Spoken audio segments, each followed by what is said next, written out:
itu tentu banyak problem.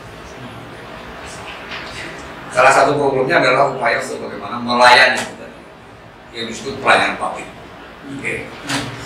Nah, dalam konteks itu kita punya undang-undang, disebut Undang-Undang Dasar 1945. Oke. Jadi ada beberapa hal yang menunjukkan bahwa pendidikan, kebutuhan dasar itu menjadi tanggung jawab negara.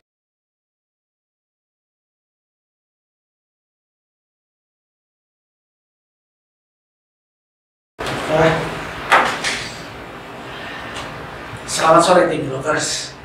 Setelah tadi saya berbincang-bincang dengan lembaga ombudsman daerah, sengaja saya mengundang sahabat saya dari masa lalu yang kebetulan seorang akademisi namanya Pak Mujiraharjo MPA.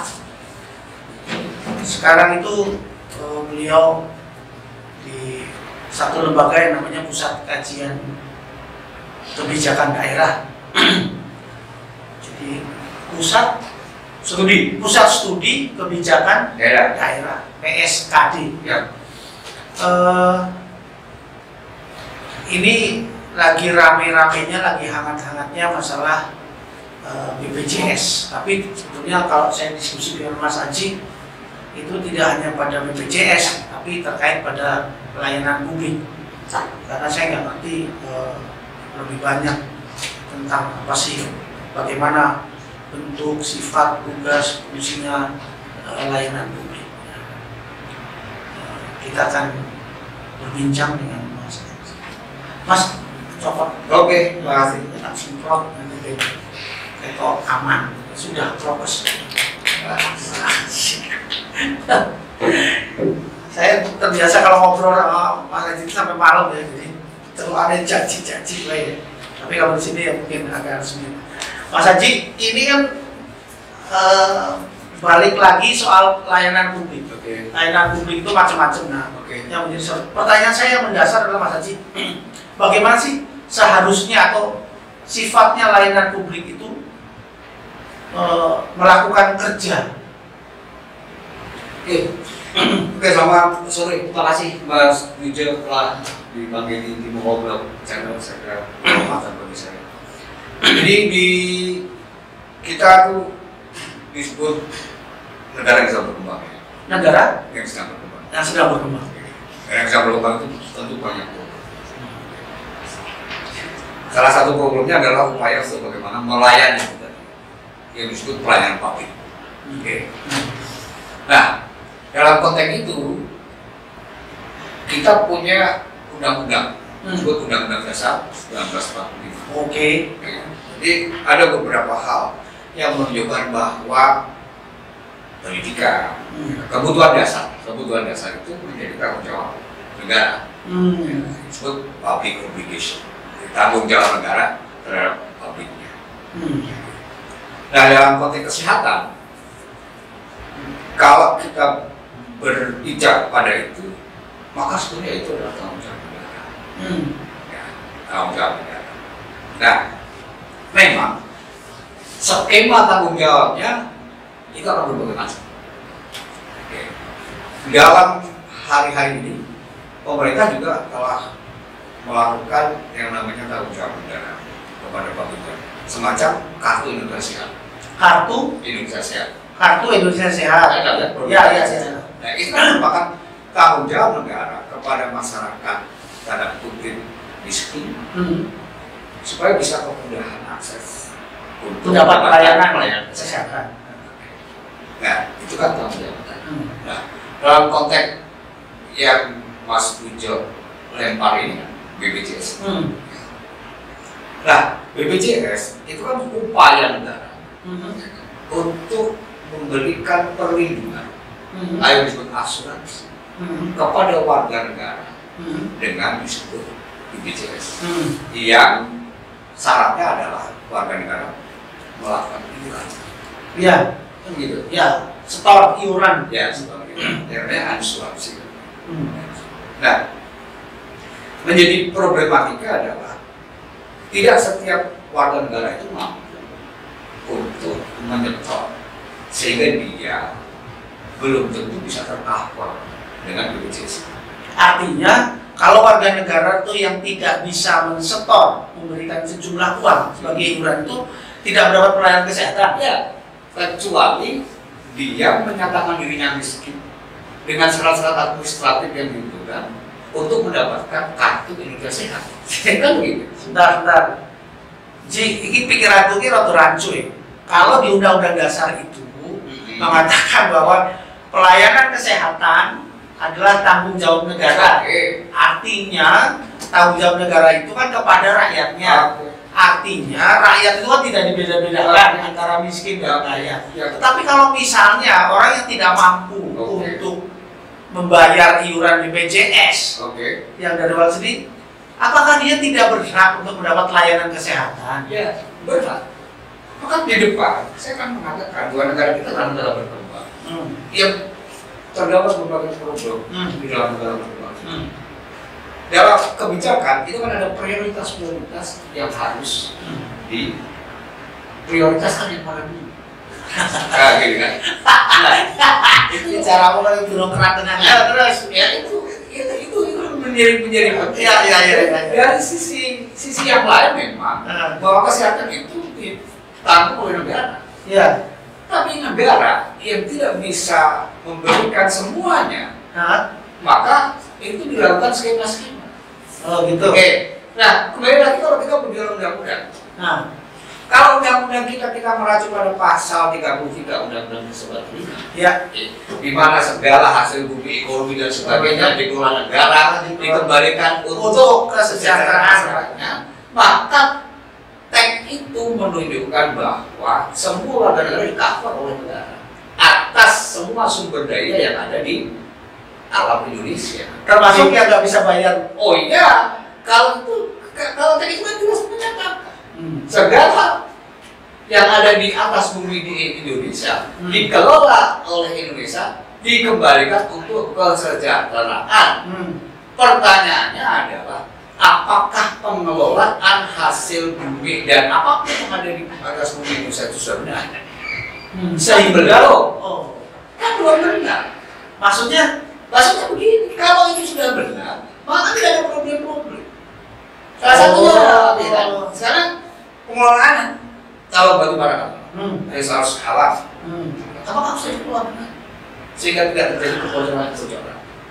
Sehingga uangnya itu untuk kesejahteraan. Iya, itu kan model negara kesejahteraan. Jadi welfare state itu adalah bagaimana negara mengelola sumber daya yang ada di atas negara untuk kesejahteraan warga negaranya. Pasal 33 itu welfare state sosialis. Karena semua dikuasai negara dikembalikan untuk kesejahteraan warga negara. Nah sekarang pertanyaannya, kita kan pengelolaannya belum mampu atau barangkali ada pengelolaan yang tidak baik sehingga terjadi kebocoran. Itu menjadi sumber pangkal masalahnya. Sehingga negara harus melakukan skema-skema untuk itu tadi sebagai bagian dari tanggung jawabnya. Disebut subsidi salah satunya dan sebagainya. Nah, saya juga masih agak abu-abu dengan hal tersebut karena sekarang itu pelayanan publik yang merupakan hak dasar dari warga masyarakat itu ada kesehatan, ada pendidikan, itu salah satunya itu kok tidak dikelola oleh negara ya? Maksud saya begini, pertanyaan begini, ketika bentuk-bentuk pengelolaan layanan publik itu masuk dalam kategori sebuah perusahaan, itu artinya ada berhitungan untung dan rugi. Maksudnya apa? BPJS? Contoh BPJS. Sehingga bisa dikategorikan BPJS rugi. Nah, itu. Kereta api rugi. Padahal itu hak dasar. Terus ada makan, misalnya ada beras yang jadi sekarang aja minyak goreng lah. Itu. Nah, itu apakah negara kita itu menjadi miskin sehingga tidak mampu membiayai pelayanan publik bagi rakyatnya, atau apa mas? Dari sisi pandangnya, kampus gitu ya. Jadi tanggung jawab negara jelas untuk undang-undang. Jadi negara harus bertanggung jawab atas warga negaranya dalam konteks kebutuhan pendidikan, kesehatan, perumahan, bahkan transportasi dan sebagainya. Tapi kembali lagi, pertanyaan adalah bagaimana pengelolaan yang disebut sumber-sumber dari negara itu yang dikelola oleh para penguasa-penguasa itu. Ya.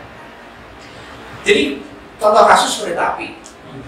Kereta api waktu itu kan rugi terus. Iya. Pertanyaannya selalu rugi terus. Kenapa kok ada kata-kata rugi? Ya, karena dia masuknya untuk BUMN. Terus badan usaha milik negara. Terus, ya ini permasalahannya. Kalau badan usaha milik negara, maka bisa disebut dia adalah usaha negara yang dikelola oleh pemerintah. BUMD, badan usaha daerah, usaha pemerintah daerah yang dikelola oleh pemerintah daerah. BUMN, badan usaha milik negara, sebuah usaha oleh negara yang dikelola oleh negara, oleh pemerintah. Maksud tujuan BUMN itu kan untuk mendapatkan keuntungan yang pada akhirnya disebut APBN itu. Di daerah disebut PAD. Nah, itu kan pengelolaannya yang nggak benar.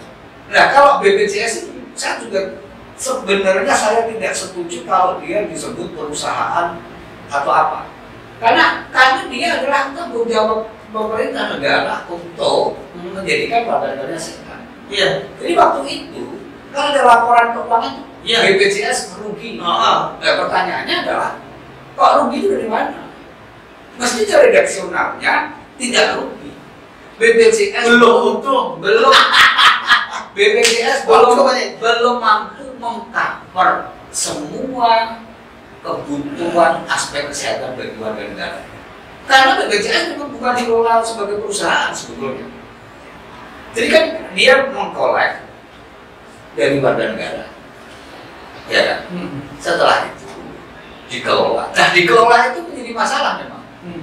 Kalau dia dikelolanya untuk katakanlah melakukan kegiatan usaha lainnya dan dia rugi, maka masalahnya tidak bisa menanggung kewajiban dia sebagai asuransi kesehatan. Bedanya asuransi kesehatan swasta dengan BPJS apa mas? Nah, dari sisi pandang konsumen saya, asuransi kesehatan swasta itu mengkolek uang dari masyarakat. Sama, BPJS juga sama. Tetapi swasta itu berusaha untuk mengelola uang itu untuk usaha-usaha lainnya. Oh, di samping di samping gini, itu kan mau yang dilakukan oleh sebuah dana haji. Iya. Dana haji kan ada tuh. Iya. Ya kan? Apa ada wacana dana haji bagaimana dikelola, ya kan? Untuk melakukan kegiatan-kegiatan untuk apa dan sebagainya daripada negara. Usaha sehingga dia menghasilkan. Iya. Itu kan wacana itu sudah kemarin. Asuransi swasta begitu. Kalau BPJS sebetulnya tidak boleh melakukan itu. Karena dia bertugas untuk mengcover, betul-betul mengcover kesehatan warga masyarakat. Karena apa? Karena negara itu terlibat bertanggung jawab di situ. Nah, sekarang pertanyaannya kalau BPJS mengelola uang, terus rugi gimana?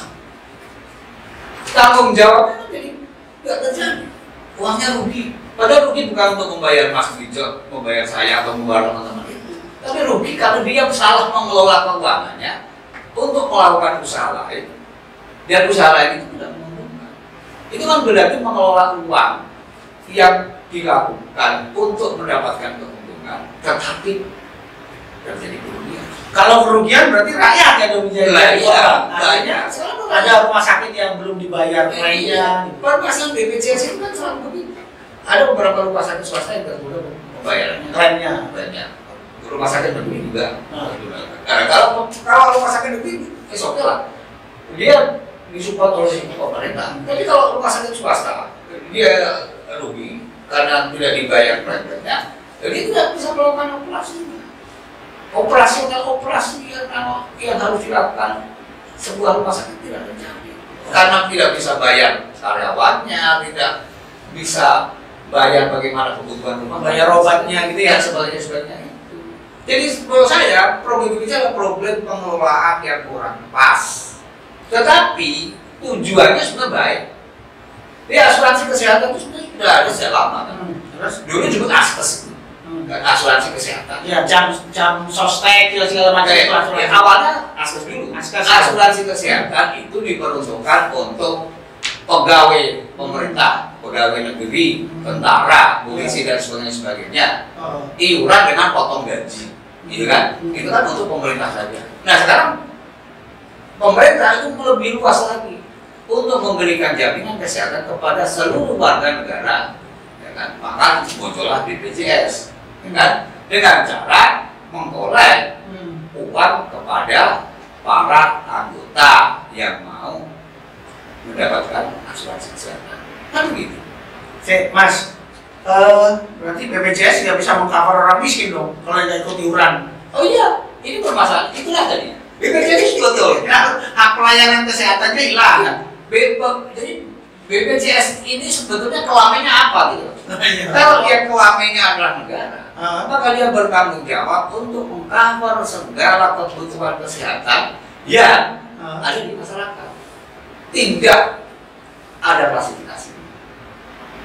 Iurannya boleh berbeda, iya kan? Saya mungkin, Mas Wijo mungkin, atau teman-teman lain. Tapi masalahnya adalah kalau yang tidak punya iuran, itu juga dia nggak bisa bikin SIM dong. Karena kan peraturannya kan sekarang kalau bikin SIM, 1 Maret kan harus menggunakan itu beda lagi. Jadi gini, jadi kebijakan itu punya kepentingan intervensi. Kebajikan itu punya kepentingan intervensi. Kebijakan itu ya. Dan mengandung konsekuensi. Jadi orang yang tidak melakukan apa yang dilahirkan dari kebijakan, dia dianggap melanggar kebijakan, maka melanggar hukum. Oke. Untuk mencapai optimalisasi BPJS katakanlah, maka kan negara itu berharap masyarakat bayar iuran semua BPJS. Untuk mencapai optimalisasi itu, maka ada skema-skema yang dikeluarkan. Skema yang pertama adalah kalau mau cari SIM harus punya BPJS. Oke. Kalau mau jual beli tanah harus punya BPJS. Itu kan skema. Itu disebut dalam konteks kebijakan itu formulasi kebijakan. Jadi formulasinya kalau mau optimal masyarakat menjadi anggota BPJS, maka dia harus memiliki BPJS untuk mencari SIM. Dia harus memiliki BPJS kalau untuk STNK, SKCK, yang hal-hal yang administratif. Itu seperti COVID, ya kan? Untuk mengoptimalkan penduduk vaksin, maka ada aturan yang tidak punya sertifikat vaksin tidak boleh masuk mall, kan gitu kan? Itu kan sebuah skema atau cara bagaimana mengiring orang untuk melakukan vaksin. Itu juga skema atau cara mengiring orang untuk menjadi anggota BPJS yang diikutkan pada hal-hal administratif. Aduh, Gitu. Oke. Di Blockers saya jadi semakin pusing ini, makin bingung ini dengan diskusi kalau akademisi ini. Mungkin karena ilmu saya tidak nyampe, tapi ini harus kita kupas pada episode-episode selanjutnya. Bayang aja, Mas Haji, bahwa ini adalah di dalam catatan saya, BPJS Kesehatan merupakan salah satu bentuk badan hukum milik negara. Ya, itu nanti saya juga belum tahu. BPJS Kesehatan sebelumnya bernama Askes, Asuransi Kesehatan, dikelola oleh PT Askes Indonesia Persero. Artinya sesuai dengan kemudian Undang-Undang 24 tahun 2011 tentang BPJS, PT Askes dirubah menjadi BPJS Kesehatan. Artinya sejak Januari 2014. Artinya bahwa kalau dulu PT Askes, PT loh Mas, ya, jadi perusahaan PT Askes, kemudian dia melayani asuransi kesehatan, PT statusnya, sehingga badan usaha. Nah, kemudian diambil alih oleh pemerintah melalui Undang-Undang Nomor 24 menjadi BPJS. Tapi statusnya perusahaannya apa enggak? Tapi saya tidak. Teman kalau modelnya baik. Teman-teman nanti kita akan kita akan berbincang lagi lah soal ini ada episode berikut ini karena kelihatannya belum menemui titik terang. Nanti kapan-kapan kita ngobrol lagi dengan Mas Pamuji Raharjo, MPA, selaku akademisi dari Pusat Studi Kebijakan Daerah di DIY. Kita ketemu lagi pada episode mendatang ya. Salam di Blockers. Salam.